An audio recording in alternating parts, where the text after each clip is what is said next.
दोस्तों नमस्कार। तो शुरू करते हैं आज की पोस्ट। भारत के वैज्ञानिकों को राजस्थान में एक खनिज हाथ लगा है। इस खजाने के दम पर न केवल हम परमाणु हथियारों में टॉप पर पहुंच सकते हैं, साथ ही हमारी बिजली परियोजनाएं भी रफ्तार पकड़ लेगी। इसके साथ साथ भारत की अर्थव्यवस्था भी तेजी से विकास की राह पर चल पड़ेगी। हम उसी खजाने की बात कर रहे हैं जिसके दम पर अमेरिका और रूस सुपर पावर बने हैं। जी हम बात कर रहे हैं यूरेनियम की। अब तक भारत यूरेनियम अन्य देशों से बड़ी कोशिशों के बाद खरीद पा रहा है, वह भी उनकी शर्तों पर कि यह यूरेनियम भारत अपनी रक्षा जरूरतों के लिए काम नहीं ले सकेगा। लेकिन यह कहानी जल्द ही बदलने वाली है। राजस्थान के यूरेनियम की सहायता से भारत सुपर पावर बन जाएगा। आपको इसकी खासियतों का पता ही होगा। कुछ ग्राम यूरेनियम ही पूरी दुनिया में परले ला सकता है, इसलिए हद से भी ज्यादा महंगा और खतरनाक होता है। यह एक ऐसी धातु है कि इसे खुले में रख दिया जाए तो खुद ब खुद इसमें आग लग जाएगी। देखने में यह बहुत ही सुंदर और चमकदार होता है। इस शक्तिशाली धातु के पीछे पूरी दुनिया भाग रही है और ज्यादा से ज्यादा हासिल करना चाहती है। इस धातु की ताकत को हम इस तरह समझ सकते हैं कि यूरेनियम धातु की 7 ग्राम की एक गोली 3.5 बैरल ईंधन और 800 किलोग्राम से भी ज्यादा कोयले से भी ज्यादा बिजली बनाने की ताकत रखती है। यूरेनियम की 1 ग्राम की गोली के बराबर 3 टन कोयले के बराबर बिजली उत्पादन होता है।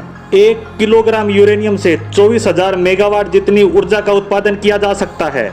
अब आप अंदाजा लगा चुके होंगे इसकी पावर क्या है। अगर नहीं समझे हैं तो मैं फिर बता दूं। दूसरे विश्व युद्ध के समय जब हिरोशिमा और नागासाकी पर जो परमाणु बम गिराए गए थे उनका वजन 64 किलोग्राम था, जिससे 0.002 जितनी ही ऊर्जा उत्सर्जित हो पाई थी। अगर उससे 20 किलोग्राम के बराबर भी ऊर्जा कन्वर्ट होती तो पूरी दुनिया तबाह हो जाती। इसीलिए पूरी दुनिया में इसके लिए मारामारी है। विश्व में ऑस्ट्रिया और कनाडा में सबसे ज्यादा यूरेनियम भंडार हैं। भारत ऑस्ट्रेलिया, कनाडा और कजाकिस्तान से अपनी ऊर्जा जरूरतों को पूरा करने के लिए यूरेनियम आयात करता है, वह भी इस शर्त से कि यूरेनियम का विघटन करके उसमें से सिर्फ यूरेनियम ही निकालेगा और शेष धातु उस देश को वापस लौटा देगा। वैसे भारत में कई राज्यों में यूरेनियम के भंडार मिले हैं, जैसे तेलंगाना, कर्नाटक, झारखंड, आंध्र प्रदेश व राजस्थान, परंतु यह दूसरे देशों के यूरेनियम की गुणवत्ता का नहीं है। राजस्थान के सीकर में यूरेनियम निकालने की प्रक्रिया केंद्र सरकार शुरू करने जा रही है। लोकसभा में एक सवाल के लिखित जवाब में केंद्रीय मंत्री जितेंद्र सिंह ने कहा है कि खनन के लिए आवश्यक सभी काम